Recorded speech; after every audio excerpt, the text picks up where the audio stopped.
नमस्कार दोस्तों, स्वागत है आपका विक्रम क्लासेस पर हिंदी के महत्वपूर्ण प्रश्नों के साथ में, जो हिंदी की सभी परीक्षाओं के लिए काफ़ी महत्वपूर्ण है। तो चलिए शुरू करते हैं अपने पहले क्वेश्चन से।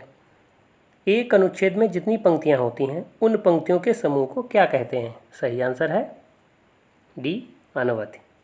अनुच्छेद का मतलब पूरा जो पैराग्राफ होता है उसे अनुवधि कहा जाता है, जबकि शुरुआत जो होती है वो ध्वनि से होती है। ध्वनि के बाद वर्ण, वर्ण के बाद शब्द, फिर पद, फिर वाक्य बनता है और उसके बाद में अनुवधि। तो ये इसका क्रम होगा।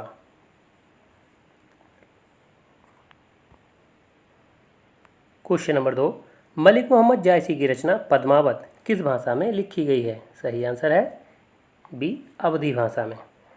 और अवधी भाषा के प्रमुख जो कवि हैं उसमें तुलसीदास, उस्मान, मंझन और कुतुबन शामिल हैं। और तुलसीदास की जो रामचरितमानस है वो भी अवधी भाषा में ही लिखी गई है। क्वेश्चन नंबर 3, विद्यार्थी कम रोशनी में पढ़ता रहा इसलिए वो अपनी आंखें गंवा बैठा, निम्न में किस प्रकार का वाक्य है? सही आंसर है सी, मिश्र वाक्य। मिश्र वाक्य की सबसे बड़ी पहचान होती है कि एक प्रधान उपवाक्य होता है, उस पर आश्रित एक या एक से अधिक उपवाक्य होते हैं। अब आप देखें, कह रहा है विद्यार्थी कम रोशनी में पढ़ता रहा इसलिए वो अपनी आंखें गंवा बैठा। तो मतलब इस पर जो है ये प्रधान वाक्य, इस पर आश्रित जो है उपवाक्य है कि वो अपनी आंखें गंवा बैठा। जबकि इसलिए, क्योंकि, किंतु, परंतु ज़्यादातर जो है संयुक्त वाक्य में प्रयोग होता है, लेकिन इसमें यह भी देखा जाता है कि वो उस पर आश्रित है या नहीं है। क्योंकि जो संयुक्त वाक्य होते हैं वो सरल वाक्य और मिश्र वाक्य संयोग से बनते हैं, किंतु, परंतु और या इन जो है शब्दों से जुड़े हुए होते हैं।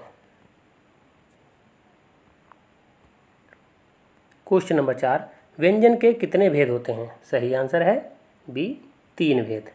स्पर्श व्यंजन जिनकी संख्या 25 है, अंतस्थ व्यंजन जो 11 अलावा 4 होते हैं ये, और ऊष्म व्यंजन जो सा हा होते हैं ये भी 4 होते हैं। तो कुल मिलाकर के तो 3 भेद होते हैं व्यंजन के, स्पर्श, अंतस्थ और ऊष्म। क्वेश्चन नंबर 5, निम्न में काकल या स्वरयंत्रमुखी वर्ण है? सही आंसर है डी, हा। जबकि का जो है ये कंठवर्ण में शामिल है, पा जो है ये ओष्ठ वर्ण में शामिल है, और सा ये ऊष्म व्यंजन में शामिल है। क्वेश्चन नंबर 6, निम्न में विलोम शब्दों का कौन सा युग्म सही सुमेलित नहीं है? सही आंसर है ए, उत्कर्ष। उत्कर्ष का जो विलोम होता है वो अपकर्ष होता है, जबकि अज्ञ का विज्ञ होता है, कुसुम का वज्र होता है और समष्टि का व्यष्टि होता है। क्वेश्चन नंबर 7, जिस पेड़ के पत्ते झड़ गए हों के लिए एक शब्द है? सही आंसर है सी, आपत। क्वेश्चन नंबर 8, मोक्ष की इच्छा रखने वाला के लिए एक शब्द है? सही आंसर है बी, मुमुक्षु। क्वेश्चन नंबर 9, निम्न में तद्भव तत्सम शब्दों का कौन सा युग्म सही सुमेलित नहीं है? सही आंसर है ए, अदरक। अदरक का जो तत्सम होता है वो आद्रक होता है, मतलब इसमें रेफ वाली रा और 2 दामेरा होती है, इस तरीके से दोनों का प्रयोग किया जाता है। जबकि हल्दी का हरिद्रा तत्सम होता है, दही का दध तत्सम होता है और खप्पर का खरपर तत्सम होता है। क्वेश्चन नंबर 10, निम्न में विडोजा किसका पर्यायवाची है? सही आंसर है सी, इंद्र का। इसके अलावा इंद्र के सचीपति, सतरित, वृत्रहा, वाशव, मधवा, तो ये इंद्र के पर्यायवाची होते हैं। जबकि सोने का जो पर्यायवाची होते हैं वो हिरण्य, हाटक, हेम, जातरूप और कनक होता है। और कामदेव के जो पर्यायवाची होते हैं मीनकेत, अनंग, मदन, मनमथ, रतिपति।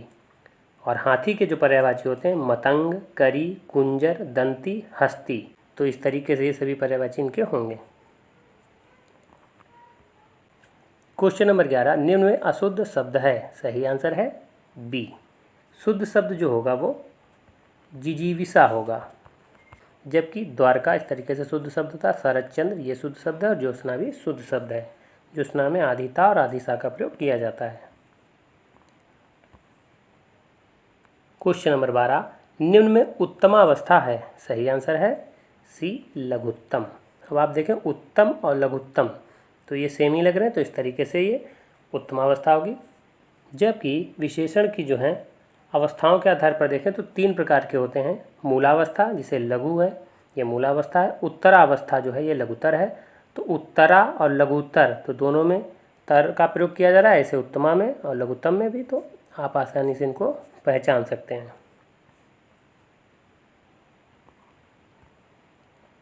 क्वेश्चन नंबर 13, चिड़ियाँ पेड़ों पर अपने घोंसले बनाती हैं, निम्न में कौन सा कारक है? सही आंसर है डी, अधिकरण कारक। अधिकरण की अगर बात करें तो इसकी जो विभक्ति होती है में पे पर होती है। इसमें स्थान, समय और भाव के आधार पर जो है अधिकरण की पहचान की जाती है, और ये एक तरीके से क्या है, प्रीपोजिशन होता है।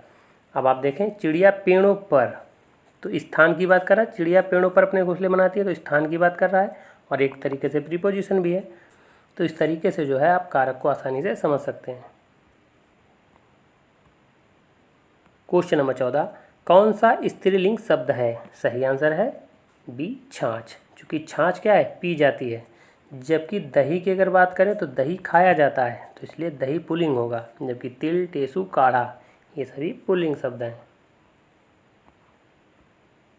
क्वेश्चन नंबर 15, कथा का बहुवचन होगा? सही आंसर है सी, कथाएं। क्वेश्चन नंबर 16, गवीस में कौन सी संधि है? सही आंसर है डी, अयाद संधि।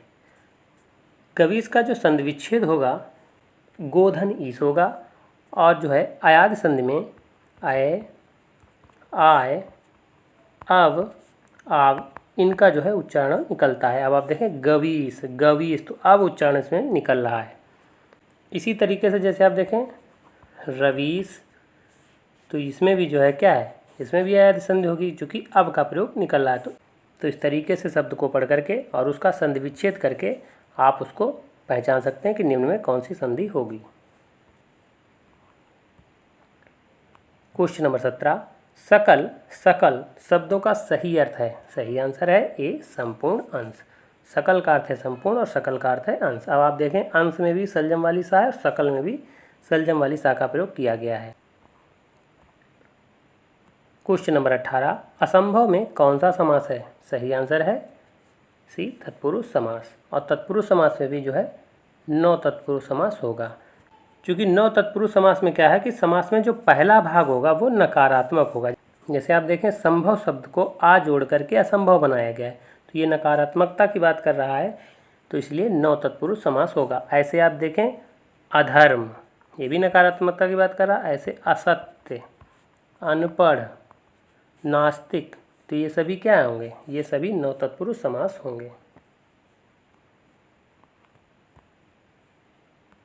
क्वेश्चन नंबर 19, मोम सा तन घुल चुका है, निम्न में कौन सा अलंकार है? सही आंसर है बी, उपमा अलंकार। अब आप देखें मोम सा तन घुल चुका है, उपमा दी जा रही है, मोम सा तन घुल चुका, तो इसलिए ये उपमा अलंकार होगा। और अगर आप इसको जल्दबाजी में करेंगे कि कहीं योजक चिन्ह के आधार पर इसको रूपक अलंकार समझ लेंगे तो वो गलत होगा। चूँकि मोम सा, क्योंकि उपमा अलंकार में पहचान चिन्ह होते हैं सा, सी, से, समान, सदृश, ज्यों ही, तो इस तरीके से जो है इसमें सा का प्रयोग किया गया है, तो ये उपमा अलंकार होगा।